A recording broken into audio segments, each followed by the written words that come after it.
The rain drummed softly against the cafe windows that Tuesday afternoon.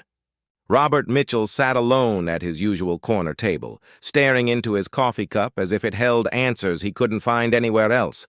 At 58 years old, Robert had built an empire. Mitchell Technologies employed over 3,000 people. His name appeared in business magazines. His office occupied the top floor of the tallest building downtown. But none of that seemed to matter much anymore. The cafe was warm and inviting, with its amber pendant lights casting gentle pools of light across wooden tables, worn smooth by years of use.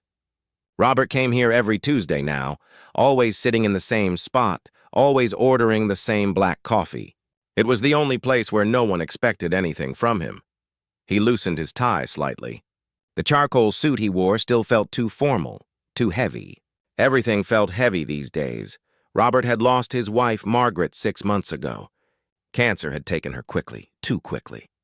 They'd had plans, retirement, travel, grandchildren maybe, though their son lived across the country and rarely called. Now those dreams sat gathering dust like the photo albums in his empty house. The other patrons chatted quietly around him. A young couple shared a pastry. An elderly man read his newspaper. Everyone seemed to belong somewhere to someone, everyone except Robert.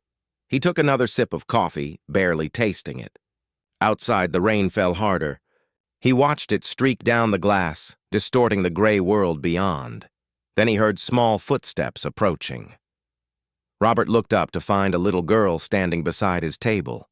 She couldn't have been more than 5 years old, with blonde hair pulled back in a messy ponytail secured with a pink ribbon that had seen better days.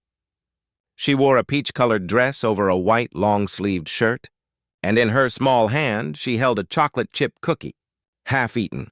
Her blue eyes studied him with that peculiar directness that only children possess, seeing more than adults often want to reveal. "Are you okay, sir?" she asked softly. The question caught Robert completely off guard. When was the last time anyone had asked him that? His employees asked about quarterly reports. His assistant asked about meetings.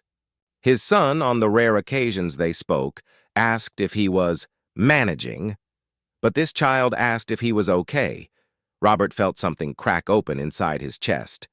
He started, then stopped. He looked at this small girl with her concerned expression and her cookie and found he couldn't lie. "Not really, sweetheart. But that's kind of you to ask."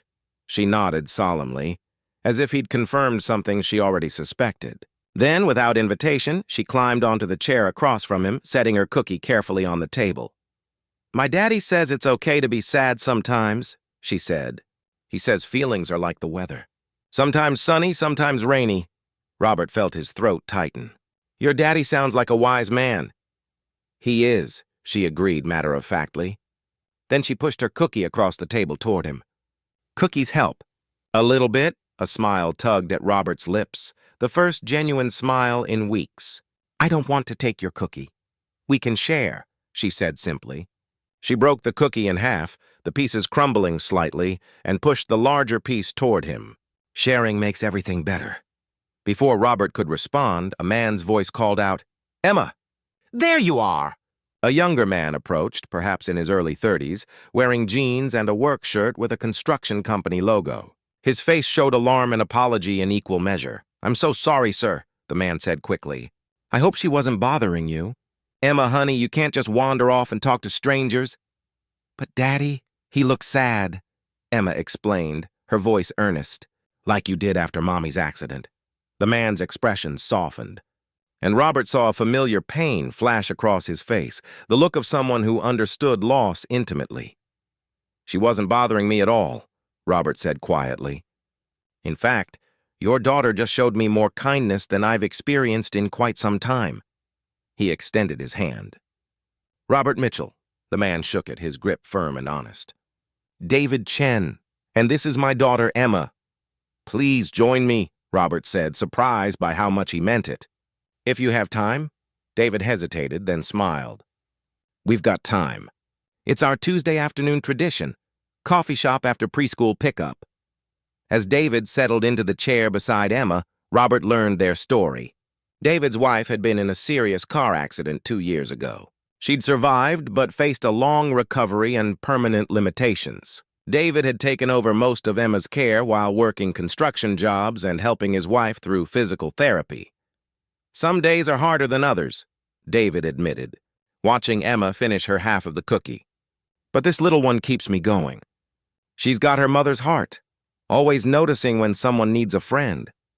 Robert told them about Margaret, about the empty house, about the strange hollowness of success without someone to share it with. He talked more in those 30 minutes than he had in 6 months.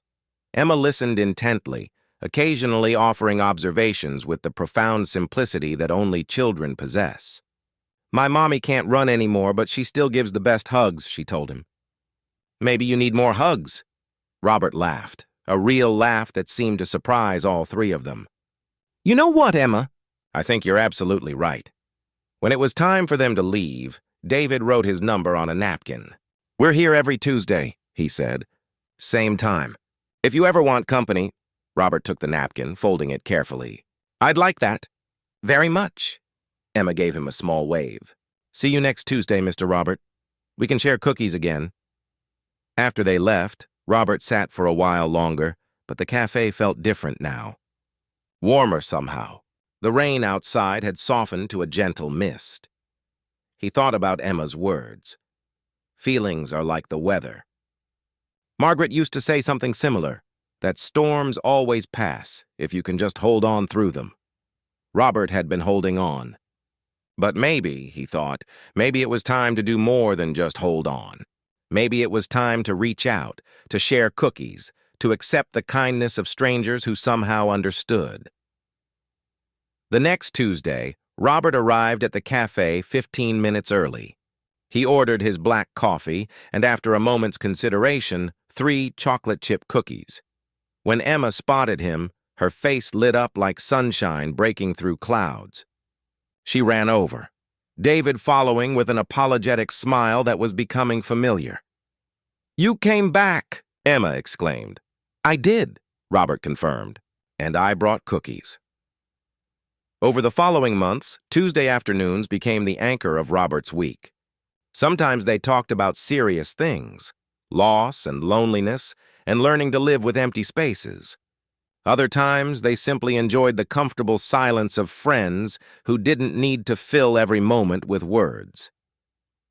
Robert met David's wife, Sarah, a remarkable woman whose smile remained bright despite her struggles. He started volunteering at Emma's preschool, reading stories to wide-eyed children. He even called his son and this time really talked to him. The grief didn't disappear. Margaret's absence still ached like a phantom limb. But alongside the pain, Robert discovered something he'd forgotten existed: hope, connection, purpose. One rainy Tuesday, much like that first afternoon, Emma looked up from her cookie and said, "Mr. Robert, you look different now. How so, sweetheart?" She thought about it seriously. Less rainy, more like cloudy with some sun peeking through. Robert